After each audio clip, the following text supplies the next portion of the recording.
தமிழ்நாடு சட்டமன்றத்தில் 2 முறை தேசிய கீதம் பாடப்பட்டதற்கு ஆளுநர் பெருமிதம் தெரிவித்திருக்கிறார். ஆளுநர் உரையின் தொடக்கத்திலும் இறுதியிலும் தேசிய கீதம் பாடப்பட்டது சரித்திர நிகழ்வு என்று ஆளுநர் தரப்பிலிருந்து தெரிவிக்கப்பட்டிருக்கிறது. தமிழ்நாடு சட்டமன்றத்தில் 2 முறை தேசிய கீதம் பாடப்பட்டதற்கு ஆளுநர் பெருமிதம் தெரிவித்திருக்கிறார்.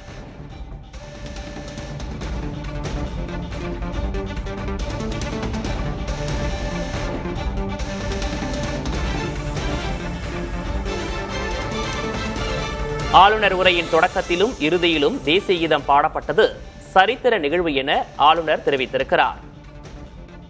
இது தொடர்பான கூடுதல் விவரங்களோடு செய்தியாளர் சந்தானம் இணைந்திருக்கிறார். சந்தானம், முழு விவரம்.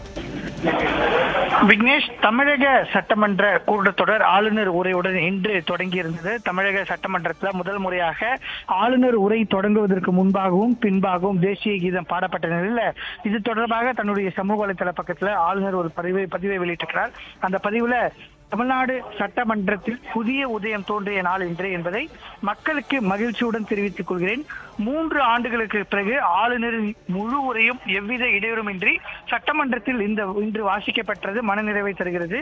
மேலும் முதல் முறையாக சட்டசபையில் ஆளுநர் உரையின் தொடக்கத்திலும் ஆளுநர் உரையின் இறுதியிலும் தேசிய கீதம் பாடப்பட்ட சரித்திர நிகழ்வானது மாநில அரசு மற்றும் மக்கள் மாளிகை இடையே இணக்கமான சூழல் நிலவ வேண்டும் என்ற தமிழக மக்களின் எதிர்பார்ப்பை பூர்த்தி செய்து மக்களாட்சியின் மாண்பை நிலைநாட்டும் விதமாக அமைந்துள்ளது என்றால் அது மிகையில்லை என்றும், ஜனநாயகத்தில் ஆளப்படும் ஆட்சியானது ஒருங்கிணைந்த இணக்கமான உறவை அனைத்து தரப்பிலும் நிலைநாட்டி மக்களின் எதிர்பார்ப்புகளை தேவைகளை பூர்த்தி செய்வதே ஒரு நிலையான முன்னுதாரணமாக அரசானது தனது நோக்கமாக கொண்டு செயல்பட வேண்டும் என்ற இலக்கை நோக்கி நாம் அனைவரும் இணைந்து பயணிக்க தொடங்கியுள்ளோம் என்பது மனதுக்கு நிறைவை தருகிறது என்று ஆளுநர் தன்னுடைய சமூக வலைதள பக்கம் மூலமாக வெளியிட்டிருக்கிறார். விக்னேஷ்,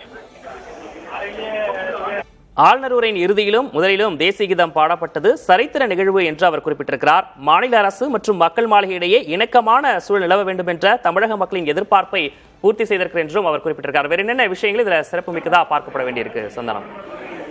விக்னேஷ், ரொம்ப முக்கியமான ஒரு நிகழ்வா பார்க்கணும். நம்ம கடந்த 4 ஆண்டுகள்ல ஆர்.என். ரவி ஆளுநராக இருந்தபோது சட்டமன்றம் தொடங்கும் போது தேசிய கீதம் பாடப்பட வேண்டும் என்று அவர் கோரிக்கை வைத்திருந்தார். ஆனால் அது ஏற்கப்படாத பட்சத்தில் தொடர்ந்து அவர் வெளிநடப்பு செய்திருந்தார். அதே போன்று ஆளுநர் உரை வாசித்த ஆண்டும் கூட பல்வேறு வார்த்தைகளை அவர் தவிர்த்திருந்தார். அதே போன்று பல்வேறு அவரே புதிதாக ஆளுநர் உரையில வசனங்களை சேர்த்தார் என்ற சர்ச்சை இருந்தது. ஆனால் இந்த முறை பார்த்தா தமிழ்தாய் வாழ்த்து முதலில் பாடப்பட்டு இரண்டாவதாக தேசிய கீதம் பாடப்பட்டாலும் கூட ஆளுநர் உரைக்கு முன்பாகவும் பின்பாகவும் பாடப்பட்டது. இதற்கு முன்பு ஆளுநர் உரை தொடங்கப்படும் போது தமிழ்தாய் வாழ்த்து, முடியும் போது மட்டுமே தேசிய கீதம் பாடப்பட்டது. தற்போது 2 முறை பாடப்பட்டிருக்கிறது. அதனை வரலாற்று சம்பவம் என்று ஆளுநர் குறிப்பிட்டிருக்கிறார். அதே போன்று தமிழக அரசுக்கும் அதே மக்கள் மாளிகைக்குமான இணக்கமான ஒரு சூழல் ஏற்படும். இதன் மூலமாக ஒரு தமிழகத்திற்கு தேவையான தேவைகளை பூர்த்தி செய்ய முடியும் என்றும், இந்த ஆளுநர் உரை எந்த ஒரு இடையூறுமின்றி வாசிக்கப்பட்டது மகிழ்ச்சி தருகிறது என்றும் ஆளுநர் குறிப்பிட்டிருக்கிறார். மிக முக்கியமாக தொடர்ச்சியாக ஆளுநர் தமிழக அரசிடையே கடந்த 4 ஆண்டுகளில் பல்வேறு முரண்பாடுகள் ஏற்பட்டிருக்கூடிய நிலையில் தற்போது முதல் முறையாக ஆளுநர் உரையில எந்த ஒரு வார்த்தையிலும் கூட்டாமல் ஆளுநருக்கு வழங்கப்பட்ட உரை முழுமையாக வாசிக்கப்பட்டிருக்கிறது. விக்னேஷ், கூடுதல் விவரங்களுக்கு நன்றி சந்தனகுமார்.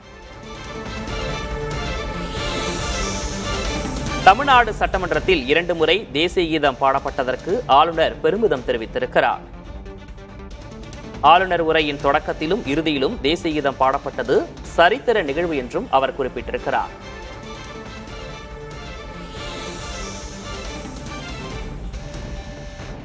மூன்று ஆண்டுகளுக்கு பிறகு ஆளுநரின் உரை இடையூறின்றி நடைபெற்றிருப்பதும் கவனம் பெறுவதாக அவர் தெரிவித்திருக்கிறார். தமிழ்நாடு சட்டமன்றத்தில் 2 முறை தேசிய கீதம் பாடப்பட்டது சரித்திர நிகழ்வு என்று அவர் தெரிவித்திருக்கிறார்.